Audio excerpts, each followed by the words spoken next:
Tonight, we're going to explore a question that sounds like science fiction, but is grounded in some of the deepest physics ever discovered. What actually happens if you travel faster than light? Not in a movie, not in a novel. In the real universe, governed by real physics, subject to the actual laws that determine what is and isn't possible. What would happen to you, to your ship, to time, to causality, to the fabric of space-time itself if you somehow pushed past the universal speed limit and kept accelerating? The answer is not what you expect. It is not that you would explode. It is not that some cosmic traffic officer would pull you over. The answer is something stranger and more profound than either of those. Because the speed of light is not a rule the universe enforces from the outside. It is a property of the universe from the inside. It is baked into what space and time are. And when you examine what faster than light travel would actually require, what it would actually mean, what would actually happen to the physics around you, you discover that the universe isn't prohibiting you from going faster than light the way a locked door prohibits entry. It is more like asking, what is north of the North Pole? The question sounds meaningful. It feels like it should have an answer. But the geometry of the situation makes it not just difficult, but definitionally incoherent, except that the incoherence is not total. And that is where things get genuinely strange. Because there are ways within the equations of general relativity to describe something that looks like faster than light travel. There are particles that, if they exist, must always travel faster than light and can never slow down to light speed. There are situations in the real universe where things are moving apart faster than light right now and have been for billions of years. And there are serious proposals written in peer-reviewed physics papers for mechanisms that might allow a spacecraft to cross interstellar distances in what would look to an outside observer like faster than light travel. None of them work the way science fiction imagines. All of them come with problems so severe that most physicists consider them impossible. And every single one of them, when you follow the implications carefully, runs into the same fundamental wall: causality, cause and effect, the structure of time itself. By the end of tonight, you're going to understand exactly why faster than light travel is not just difficult, but threatens to unravel the logical structure of the universe. Why the equations allow certain exotic possibilities, but physics closes every door. What you would actually experience if you could somehow push toward and past that limit. And what the universe looks like from the perspective of something approaching the speed of light so closely that the differences between your experience and ours become almost incomprehensible. Before we get into it, if these questions about the edge of physics are the kind of thing you want more of, take a second to like or subscribe. It helps us reach more curious minds. Now let's begin. The year is 1905. A 26-year-old patent examiner in Bern, Switzerland, publishes a paper that will eventually be recognized as one of the most consequential documents in the history of human thought.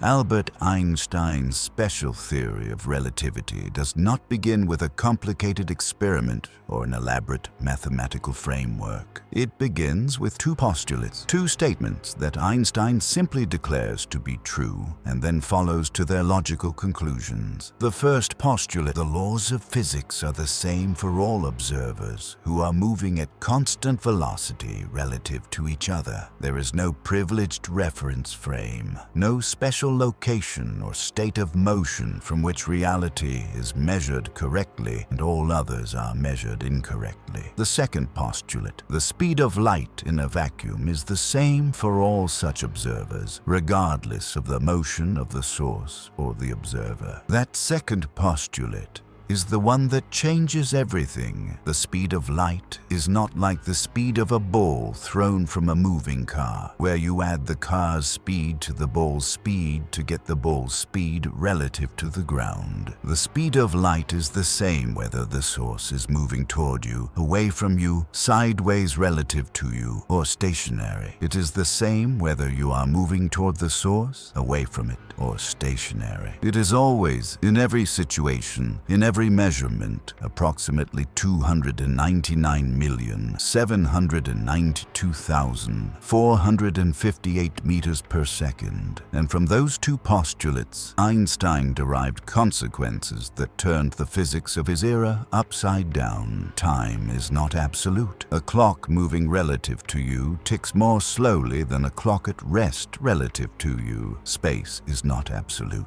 A ruler moving relative to you is shorter in the direction of motion than a ruler at rest relative to you. Mass is not absolute. An object moving relative to you has more effective inertia than the same object at rest relative to you. And energy and mass are interchangeable, connected by the most famous equation in all of science. Every single one of these predictions has been confirmed. Every experiment designed to test them has found exactly what Einstein's equations say. Special relativity is not a hypothesis. It is one of the most thoroughly verified theories in the history of physics. And it says, with extraordinary clarity, what happens as you approach the speed of light.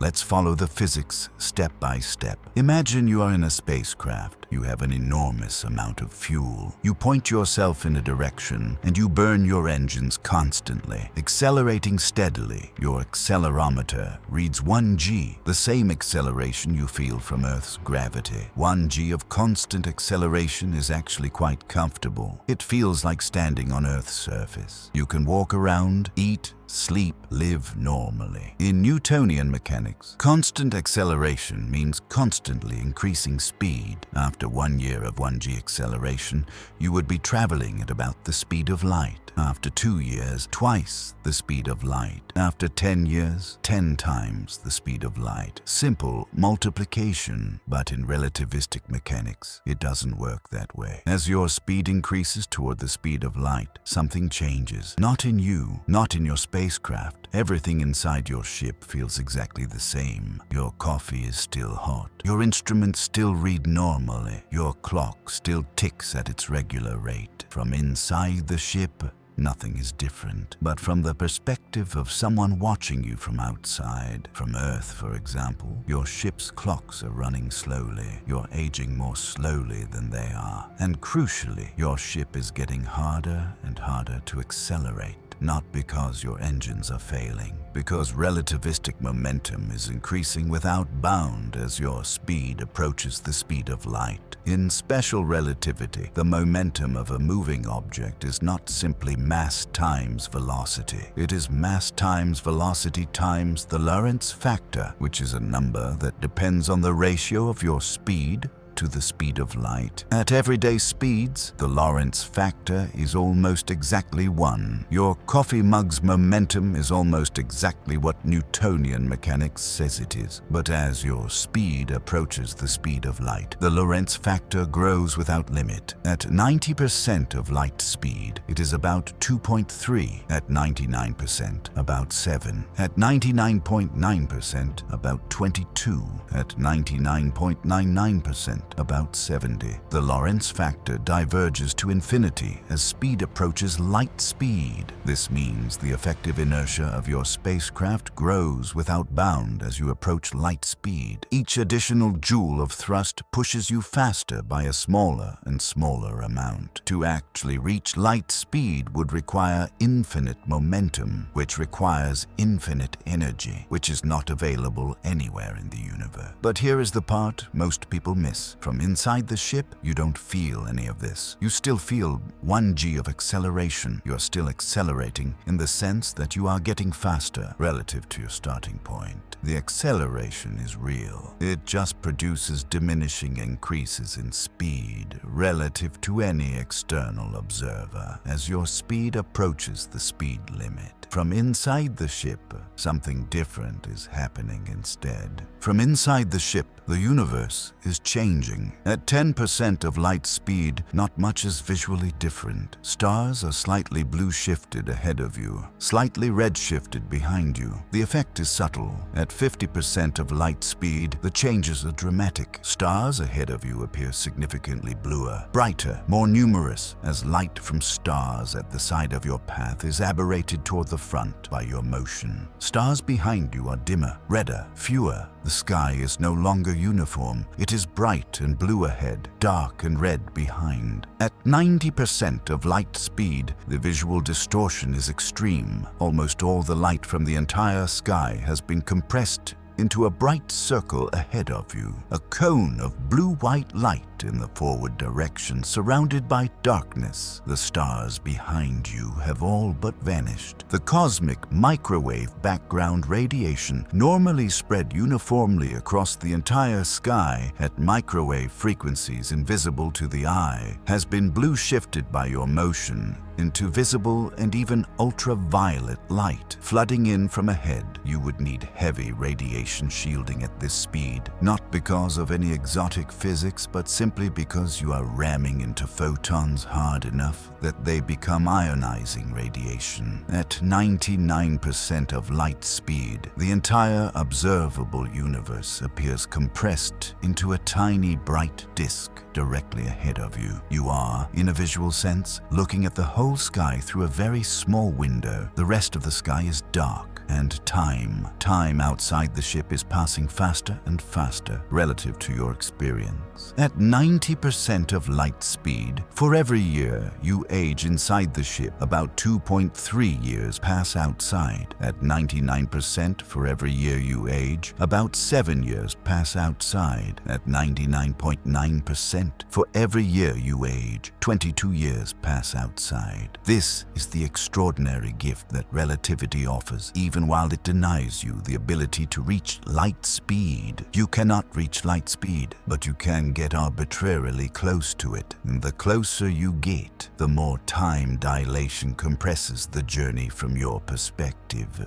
At 99.999% of the speed of light, a journey to the Andromeda Galaxy, 2.5 million light-years away, would take about 2.5 million years as measured by Earth. But from inside the ship, only about 3.5 years would pass. You could cross the observable universe, 93 billion light-years, in a human lifetime of subjective experience, while the universe outside ages by 93 billion years. You can reach anywhere. You just can't come back to the same era you left. This is what actually happens as you approach the speed of light in the real universe, following real physics. But we haven't yet answered the question in the title. What happens if you go faster? To understand this, we need to understand exactly what the speed of light is at a deeper level than just a number.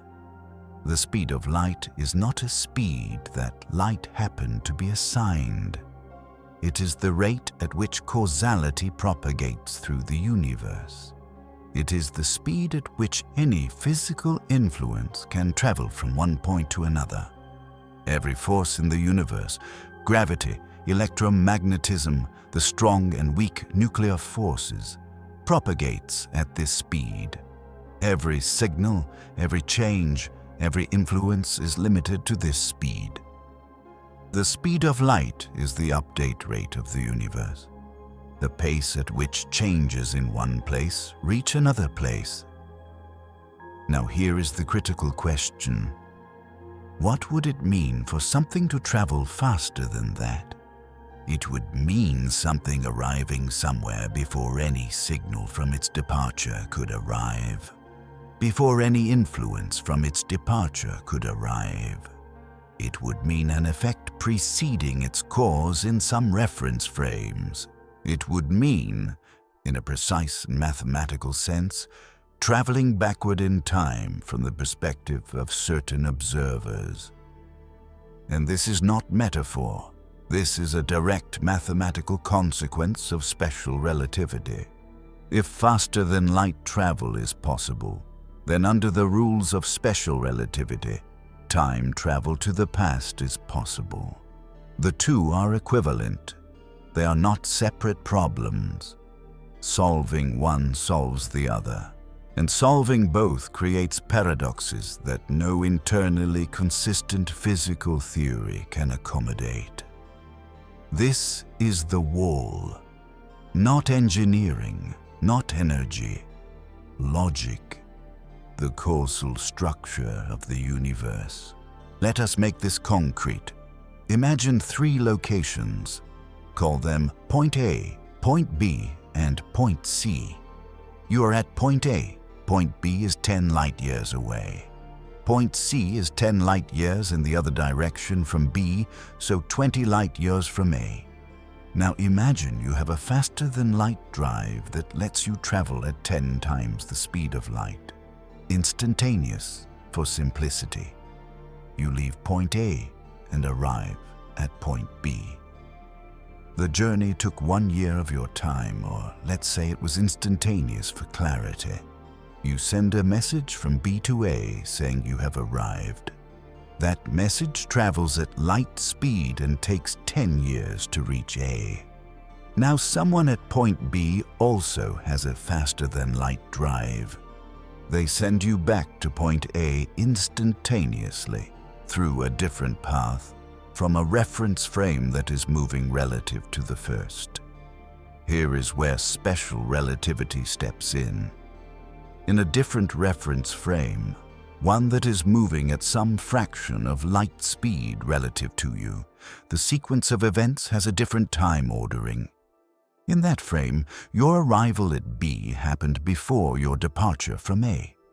The FTL jump went backward in time. Now you are at A. You departed, arrived at B, got sent back, and now you are at A before you originally departed. You can prevent yourself from leaving. The grandfather paradox. You have generated a logical contradiction simply by traveling faster than light. Not through any exotic manipulation, but through the straightforward application of special relativity to a faster-than-light journey. This is not a philosophical worry about paradoxes being bad. It is a mathematical theorem. In special relativity, faster-than-light travel between 2 points that are space-like separated, meaning too far apart for light to connect them in the available time, implies the existence of a reference frame in which that travel is backward in time. And backward in time travel implies the ability to create closed causal loops, effects that cause themselves, causes that arise from effects, information loops with no origin. The universe cannot be consistently described if this is allowed. Physics becomes logically incoherent. The equations have no solutions. Reality cannot exist in a consistent state. This is why faster-than-light travel is prohibited, not because physics is restrictive in some arbitrary sense. Because faster-than-light travel would make physics impossible. But wait. We said at the beginning that there are things moving faster than light in the real universe right now. How does that square with everything we just said? The answer reveals something crucial about what the speed of light actually limits. The expansion of the universe is not motion through space. It is the expansion of space itself. When space expands, the distance between objects increases, but no object is moving through space. The fabric of space is growing, and objects are carried apart by that growth.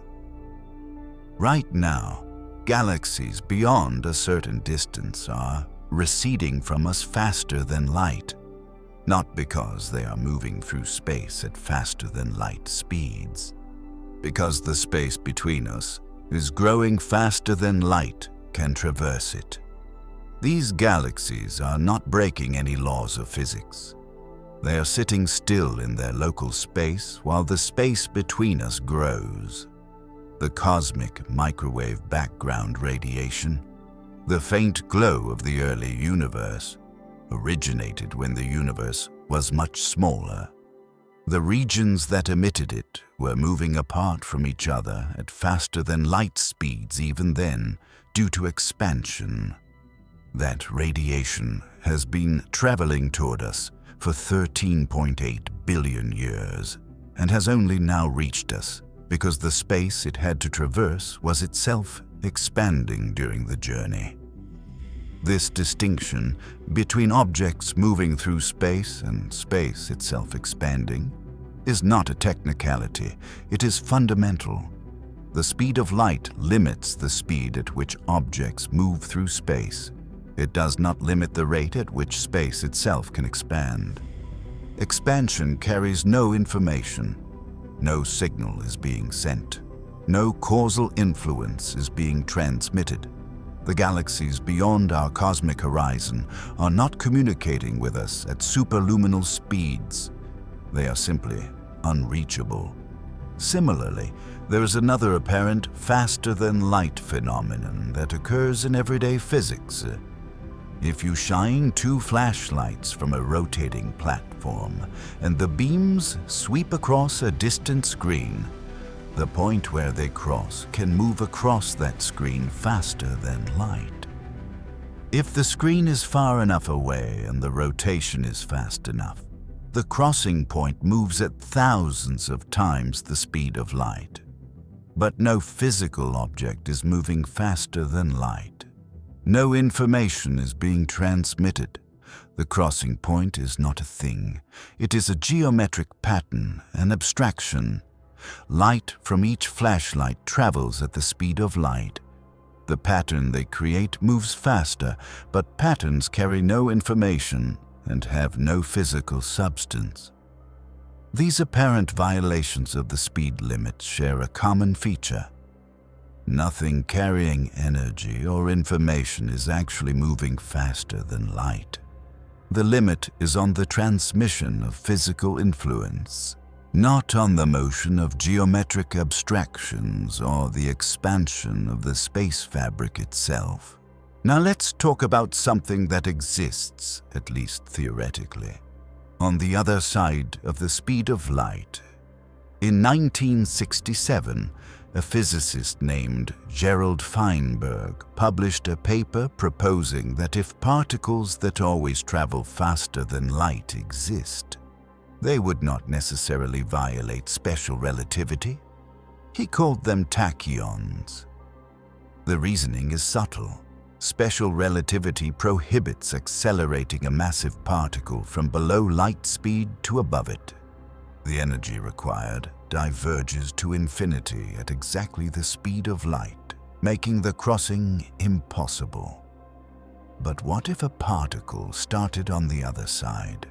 What if it was born already moving faster than light and had never been slower? The mathematics of special relativity does allow for this in a limited sense. For a tachyon, the equations give real values, not imaginary or infinite ones, as long as the particle is always moving faster than light and never reaches exactly light speed. Just as a normal particle can never be accelerated up to light speed, a tachyon could never be decelerated down to light speed. The two sides of the light barrier would be separate domains. Feinberg's paper was taken seriously. Physicists searched for tachyons in particle accelerators and cosmic ray experiments. They found nothing. And there is a deeper problem with tachyons that goes beyond experimental non-detection. Tachyons, if they exist, can be used to send signals backward in time.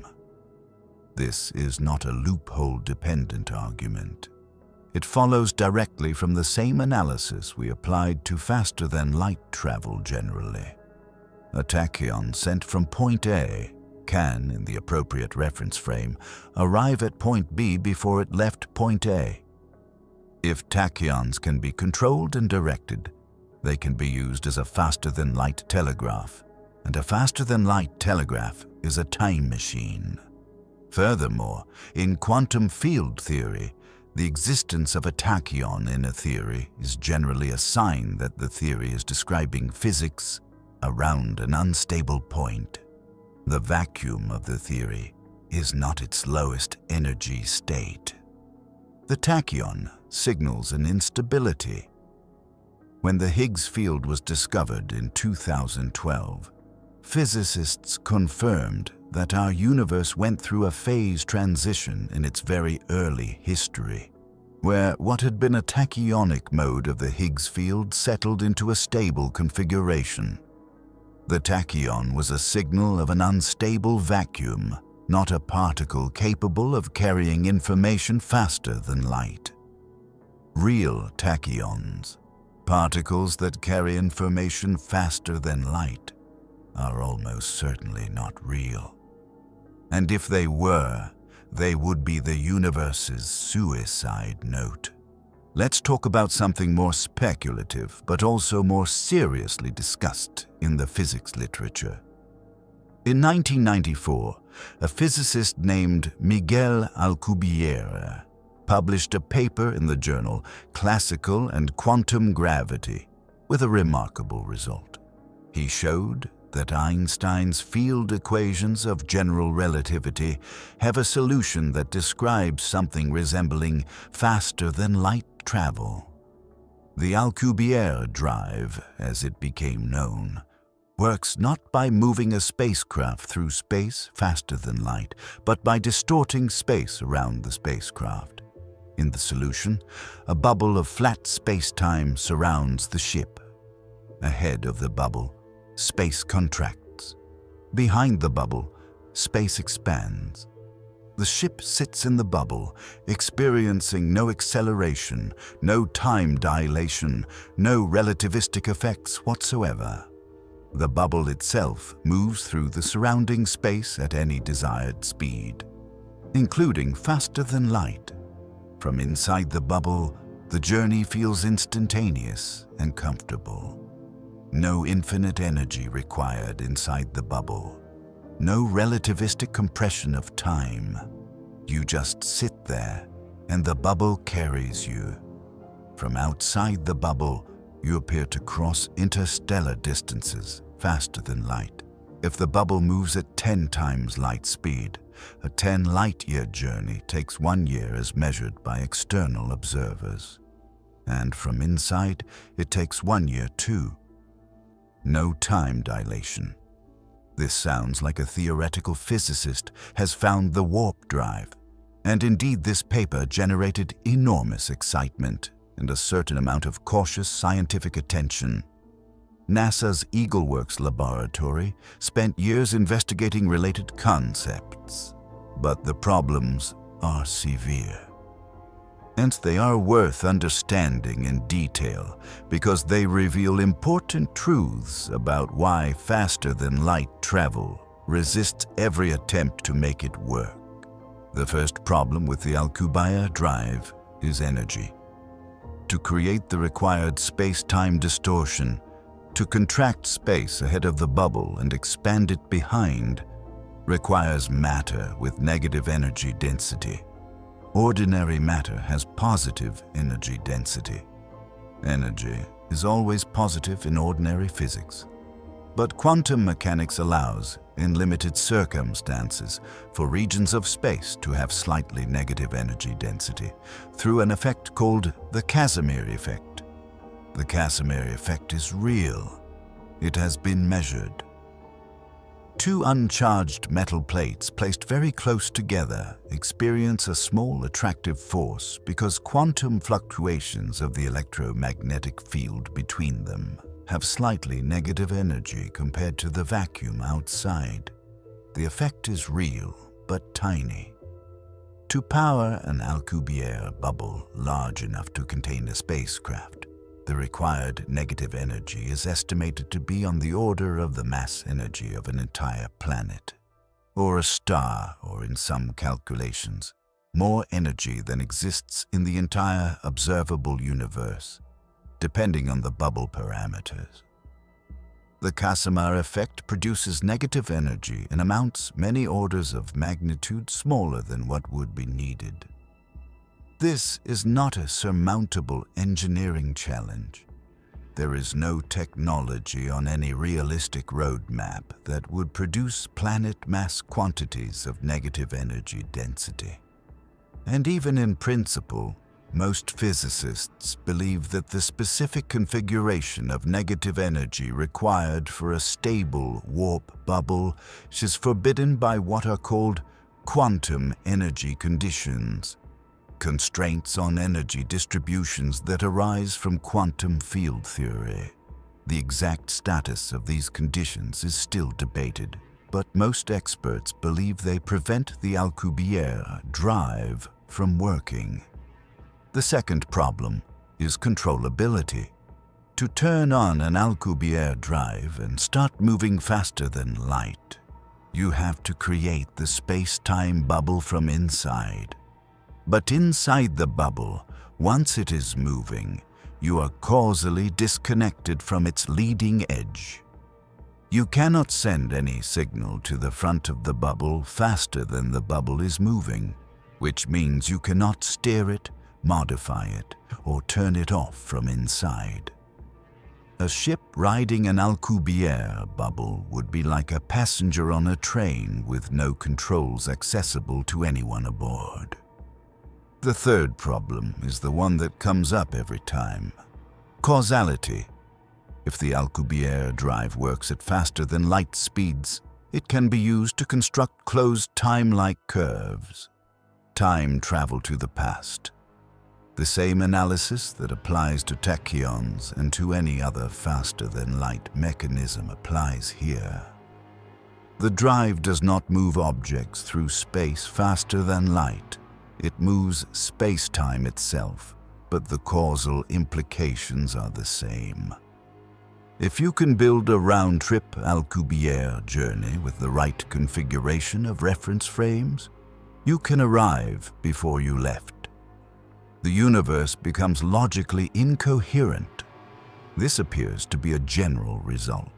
Every mechanism ever proposed for faster-than-light travel or communication, when analyzed rigorously in the framework of general relativity, either requires physically impossible resources or generates closed time-like curves. Often both. The universe seems to have a no faster than light policy that is not just enforced at the speed limit itself, but enforced at every proposed workaround. There is a conjecture in physics called the Chronology protection conjecture.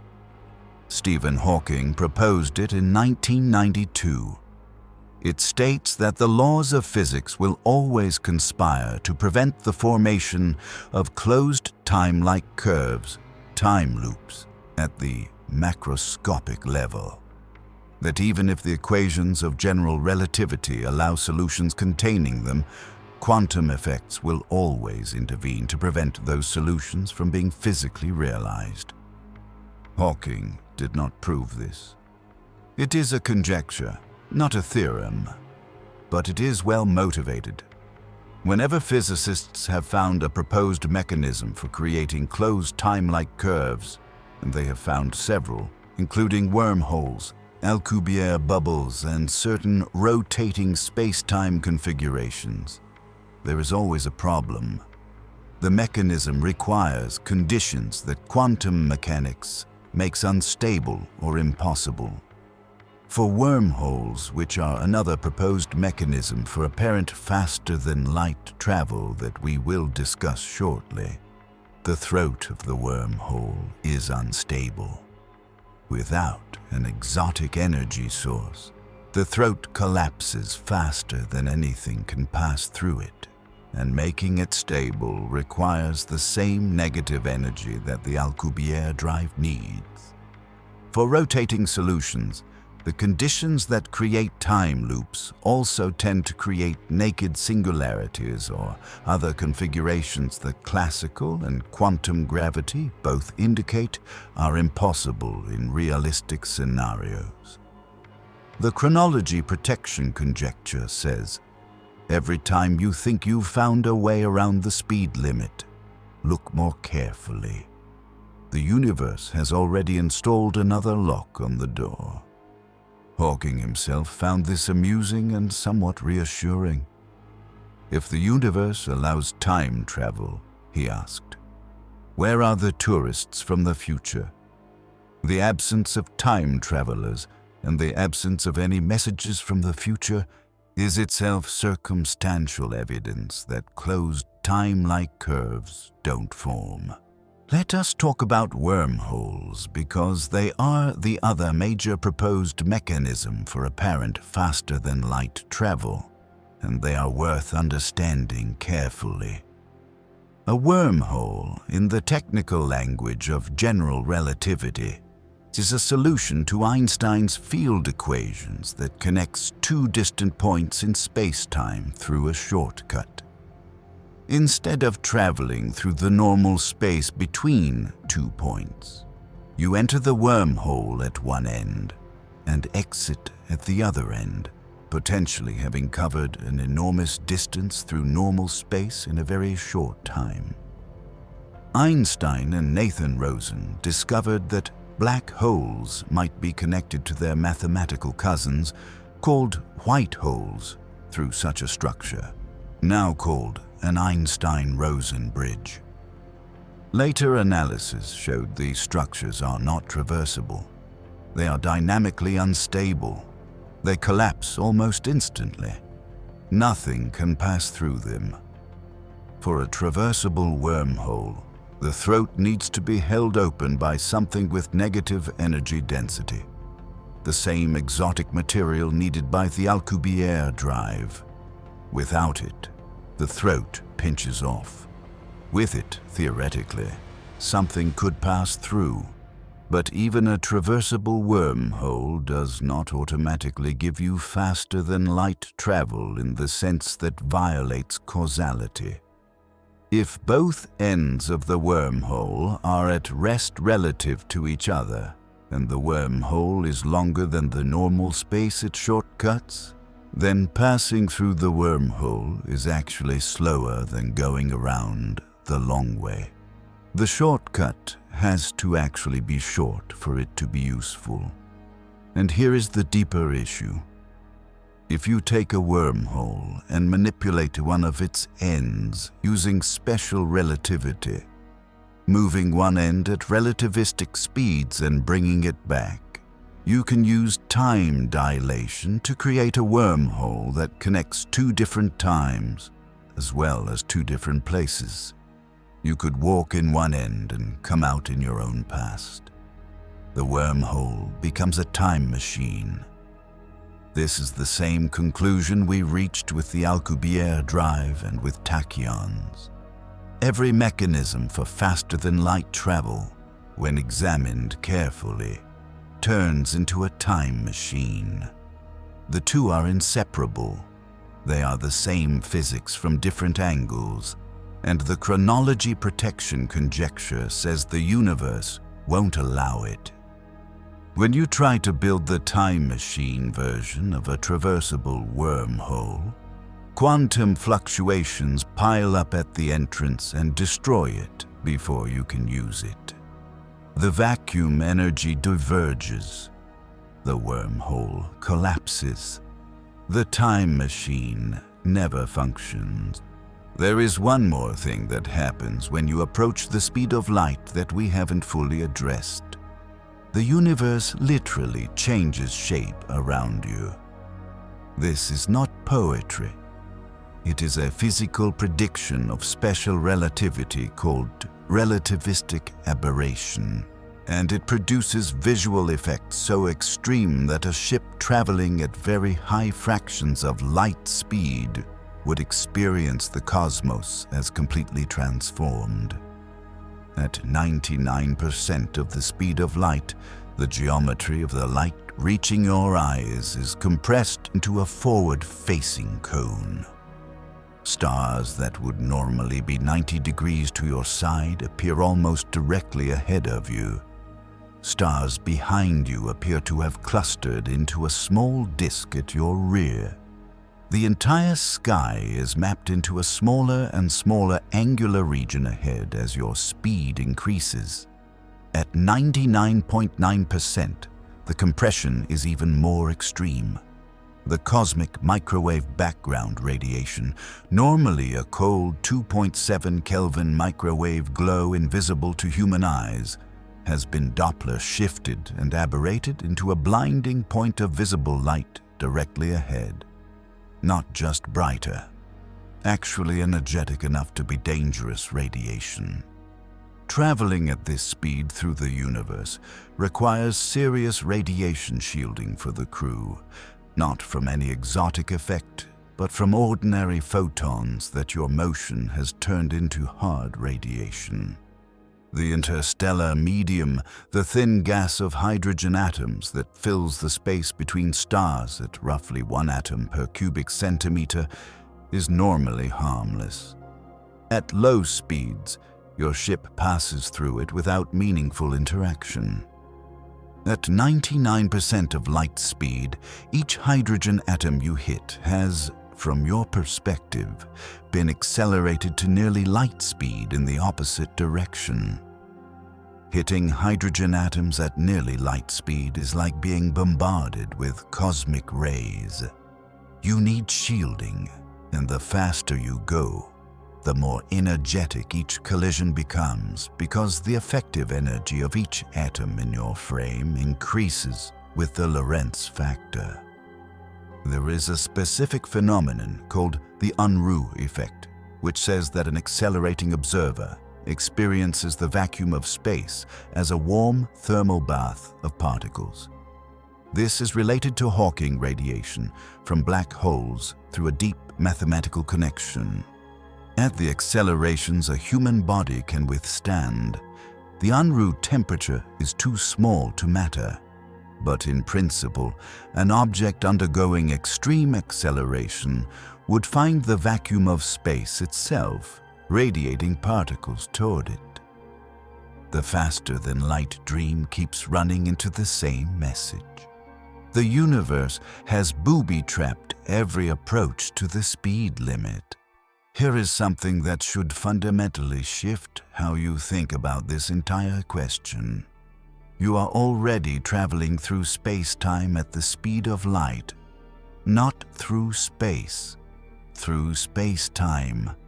Every object in the universe travels through four-dimensional space-time at exactly the speed of light. When you are stationary in space, all of that space-time velocity is directed into the time dimension. You are moving through time at the maximum possible rate. When you start moving through space, some of your space-time velocity is redirected from the time dimension into the space dimensions. The faster you move through space, the slower you move through time.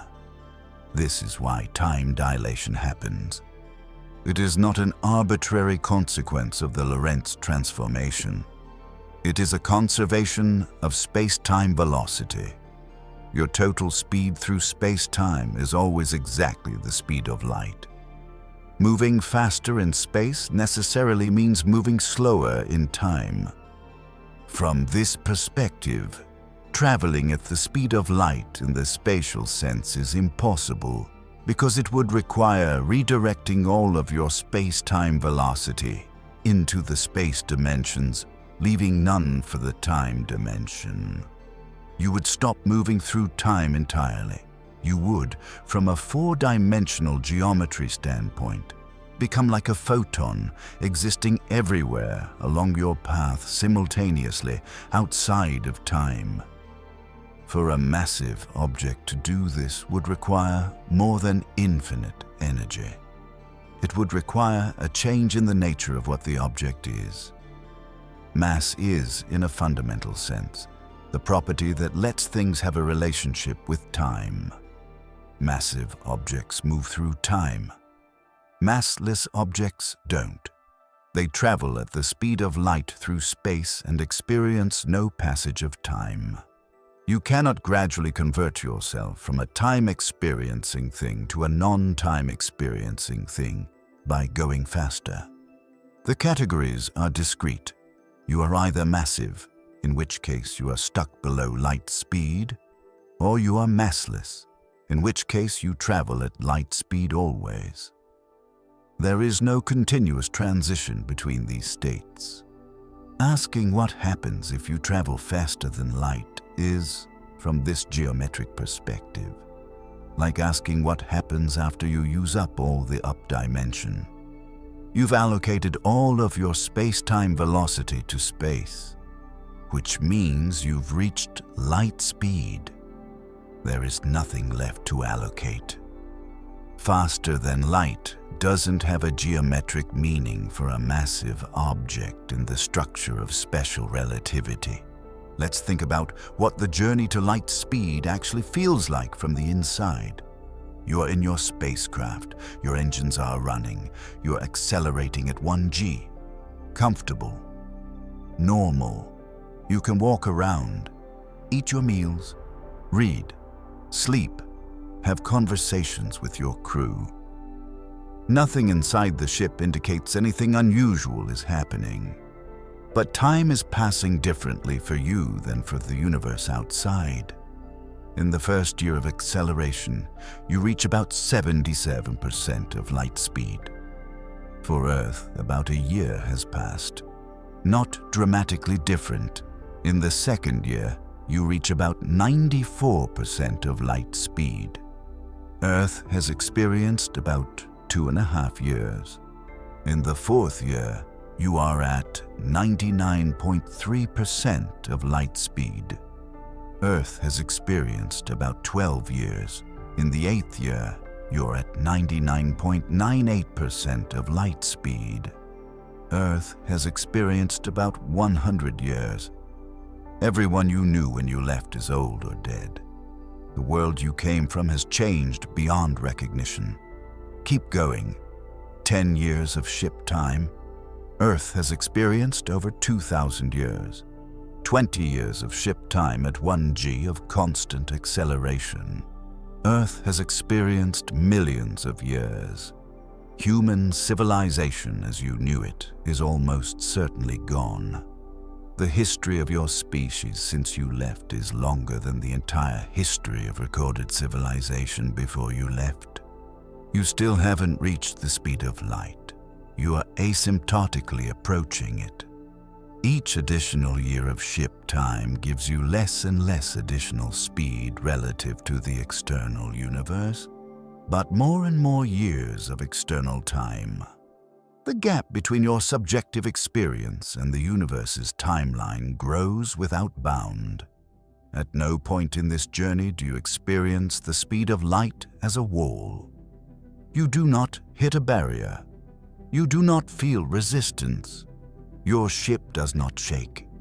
Nothing inside warns you that you are approaching the limit.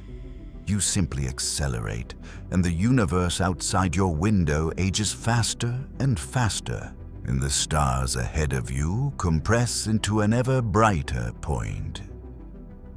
The speed of light is not something you approach and fail to break through. It is a limit that the physics prevents you from reaching while giving every appearance, from inside the ship, of permitting unlimited acceleration forever. There is a way to think about why the universe is built this way that goes deeper than the equations. Any universe that allowed faster than light travel would be a universe without a consistent past. It would be a universe where events could cause themselves, where information could travel in circles through time, where cause and effect could not be reliably distinguished. It would be a universe without the linear structure of time that we experience and depend on for any coherent existence. The speed of light is the speed of causality, the rate at which the present influences the future. For any universe where the past causes the future in a consistent, non-circular way, there must be a maximum speed of causal propagation. And whatever that maximum speed is, it is, by definition, the universe's speed limit. Our universe's speed limit is the speed of light because the electromagnetic force propagates at that speed. and light is the messenger of that force. But the deeper structure is the causal structure, and the causal structure requires a speed limit to be coherent. A universe without a speed limit would be a universe where every event is in the causal future of every other event simultaneously. Everything causes everything. The concept of cause and effect becomes meaningless. Time, in any meaningful sense, does not exist. So the speed of light is not the universe being parsimonious. It is the universe making time possible. It is the constraint that allows there to be a difference between past and future. It is the rule that lets causes precede effects. Without it, not just faster than light travel, but everything, atoms, chemistry, life, thought, would be impossible because time would be incoherent. What about quantum entanglement? This is the one people always bring up. Einstein called it spooky action at a distance. Two particles can be entangled in such a way that measuring one instantly determines the state of the other, regardless of how far apart they are. Light years. Doesn't matter. The correlation is instantaneous. Doesn't that violate the speed of light? No. And the reason why is crucial. When you measure one particle of an entangled pair, you get a random result. The outcome is not under your control. Quantum measurement outcomes are fundamentally, irreducibly random. You cannot choose what result you get. You cannot encode information in the result. You just get a random answer. The other particle, wherever it is instantly in the correlated state. But the person there also just gets a random answer. They don't know what you got. They don't know whether you've made your measurement yet. They have no way to detect any influence from your measurement without you sending them a classical signal at light speed or slower, telling them what you found. The correlation between the particles exists, but the correlation is only revealed when the two sets of results are compared, and that comparison has to happen through ordinary, light-speed limited communication. You cannot use entanglement to transmit information faster than light, because you cannot control the message. The message is always random, and random signals carry no information. Quantum mechanics and special relativity are, in this sense, perfectly consistent. Every time quantum mechanics seems to reach for a faster-than-light connection, some aspect of the physics prevents it from carrying information. The universe has arranged things so that the quantum correlations that look spooky turn out to be, on careful analysis, incapable of transmitting anything meaningful. This consistency is not a coincidence. It is a deep feature of how quantum field theory works. In any quantum field theory, consistent with special relativity, the operators representing measurements at space-like separated points commute, meaning they don't affect each other. The spookiness of entanglement operates precisely in the regime where it cannot be used for signaling. Now let's talk about what the speed of light means for the ultimate fate of exploration. The Voyager spacecraft, which are the fastest human-made objects ever to leave the solar system, travel at about 17 kilometers per second. That is 0.006% of the speed of light. At that speed, reaching the nearest star system, Alpha Centauri, would take about 75,000 years. For any serious interstellar mission, you need to reach a significant fraction of the speed of light.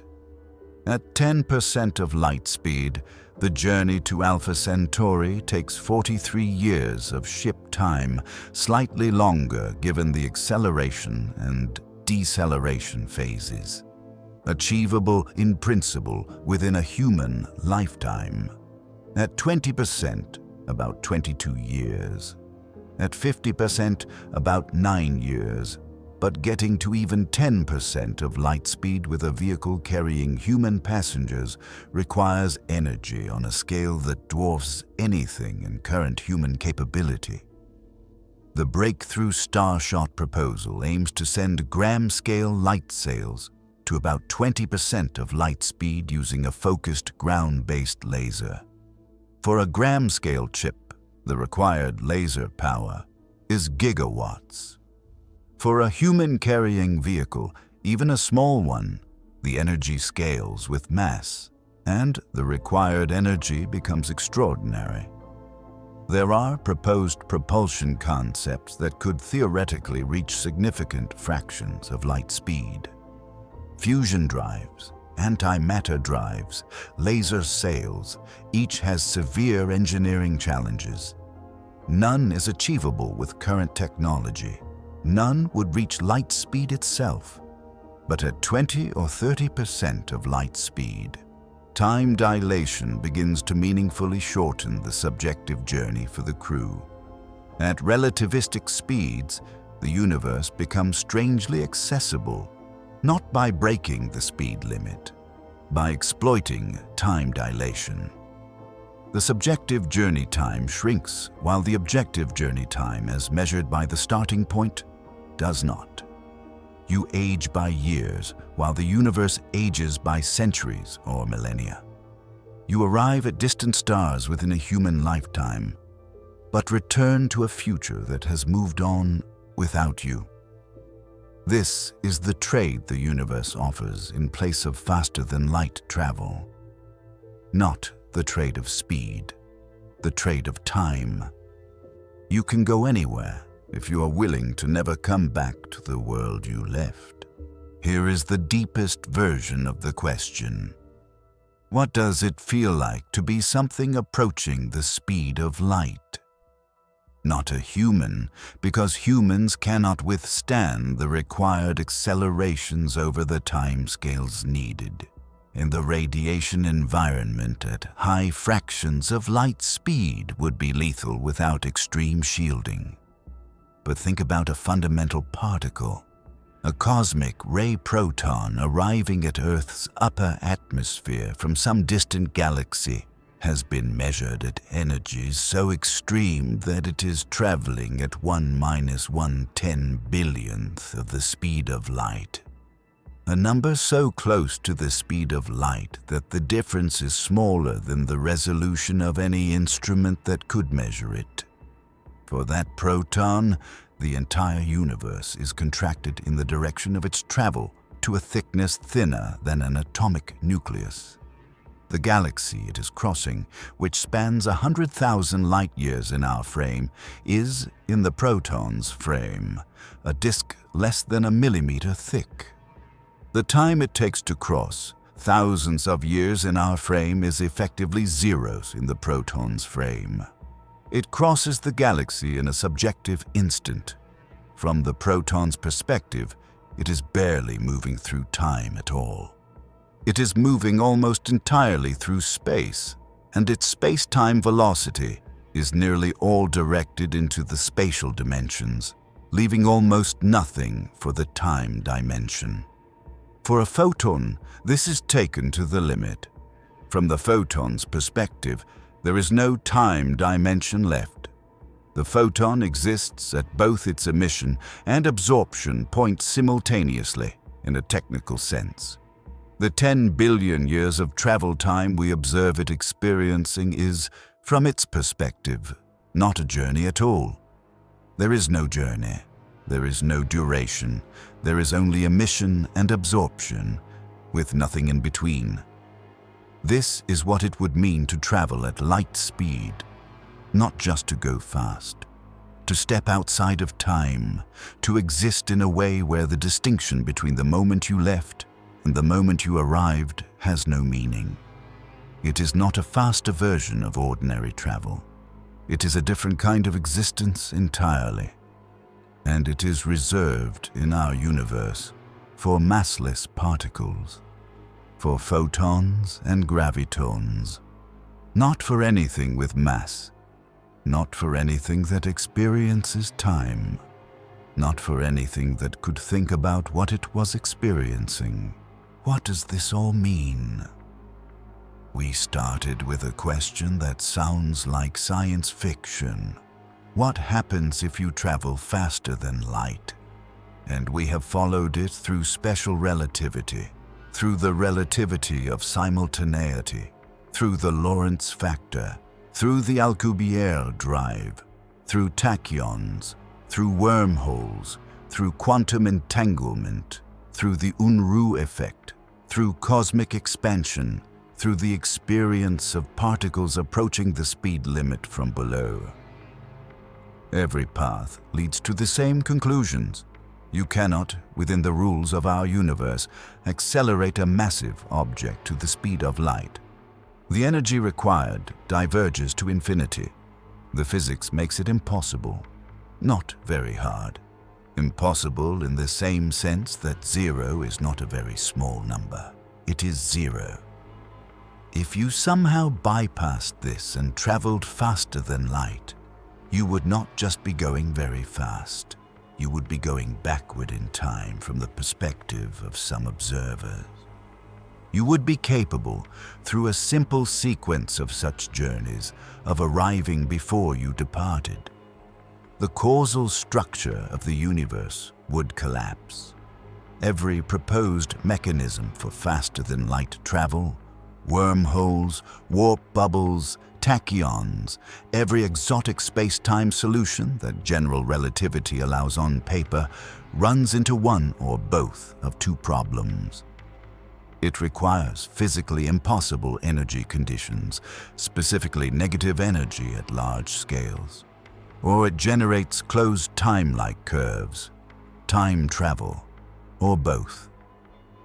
And the universe appears to specifically prevent these things. Not through any single rule, but through the combined weight of quantum mechanics, general relativity, thermodynamics, and information theory, all of which conspire to seal every proposed loophole. The speed of light is not a wall you could break through if you hit it hard enough. It is the boundary of what time and causality mean. It is the speed at which the universe writes its own history. To exceed it would not be to go very fast. It would be to unmake the concept of history.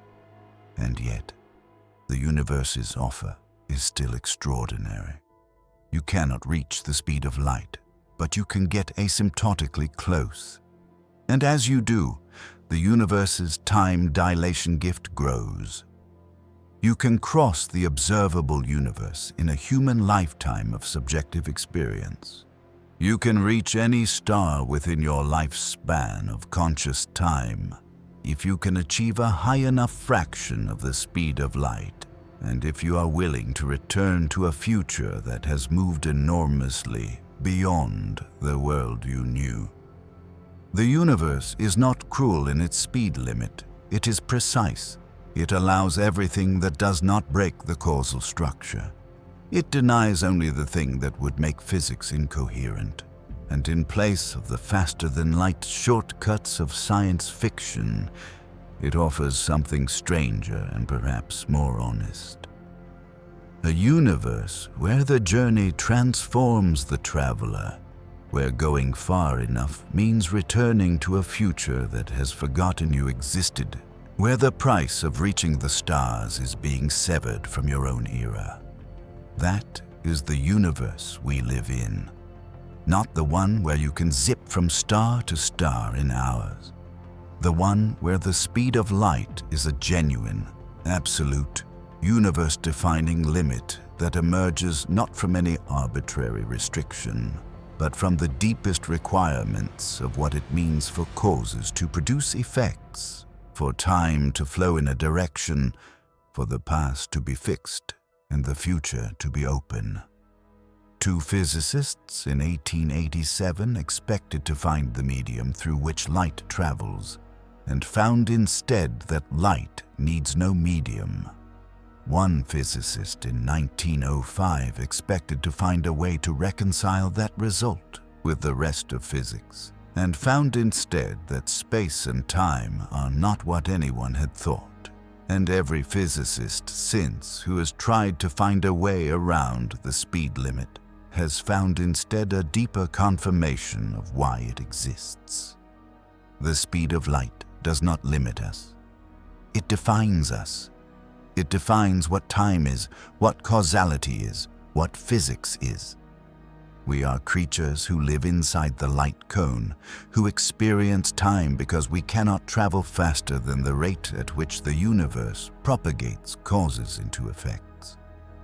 We are, in a very real sense, made of light's consequences. And from where we stand, looking out at a universe that extends 93 billion light-years in every direction, traveling at speeds that make Voyager look stationary, the speed limit is not what we notice first. What we notice first is the light itself. Billions of years of it, pouring in from every direction, telling us the history of everything that ever was.